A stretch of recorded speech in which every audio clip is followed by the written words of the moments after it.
What's going on in the Lafayette Parish real estate market as we round the third quarter of 2020? Hey, it's Robbie Breaux with Robbie Breaux and team at eXp Realty, and Lafayette Parish experienced the second largest number of homes sold in 2020, 401 homes for over $101 million. That represents a 44.5% and 72% increase over September year to date. That puts Lafayette Parish up 13.5% year to date, even with COVID-19, damaged national economy, and hurricanes. Our pending sales or homes coming off the market are up 45% for the month of August. This represents the fifth month in a row of 30% plus growth in pending sales. Now, not all homes will close due to financing inspections and all that stuff, but it does tell us that closed home sales should exceed last year's sales through the end of the year.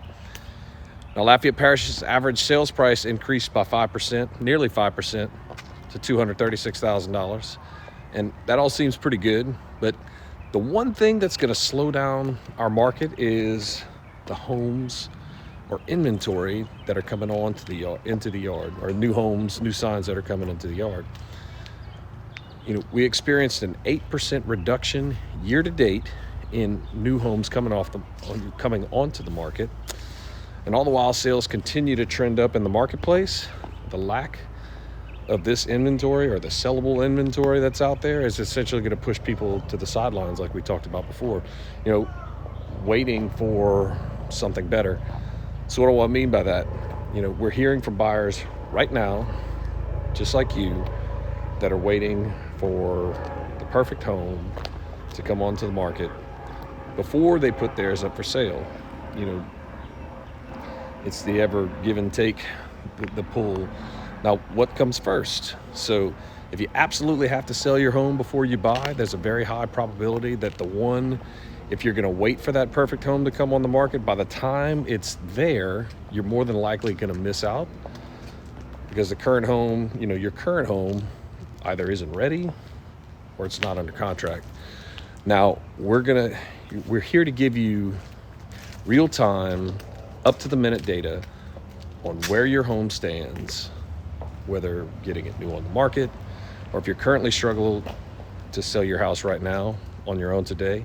So the good news is the market's in need of homes for sale, and with rates at historic lows, 2.75% on a 30, 2.375 on a 15, and it's crazy. We're never going to see opportunities like this again. So I want to put those numbers into perspective, because we can spit those out a good bit.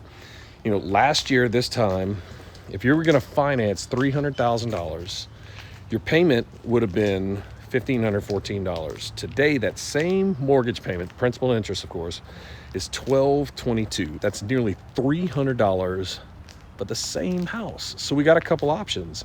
Either A, we can stay in something similar, refi, and pay it down, get out of debt faster, or we can upgrade the size, the amenities, or both at the same or cheaper payment than you would have had this time last year. Either way, you win. Now, a little caveat to this advice, if you're planning on buying again immediately, say 1 to 2 years, whether it's due to job relocation or, it's really bad timing for your purchase and it really doesn't make sense to jump in right now. But if you're like most people who make 6 to 8 year commitments on their new home, now might be the perfect time to step in the ring, even if it's a little too early on your timing. So, limited inventory is good news for when you're trying to sell. Great rates is good news when you're trying to buy. So if you're interested in seeing what your home equity position looks like, or if you're interested in upgrading your home, or even looking to buy your first one, we'd love to hear from you. Reach out to us, shoot us a message, give me a buzz on my personal cell, 337-658-5690.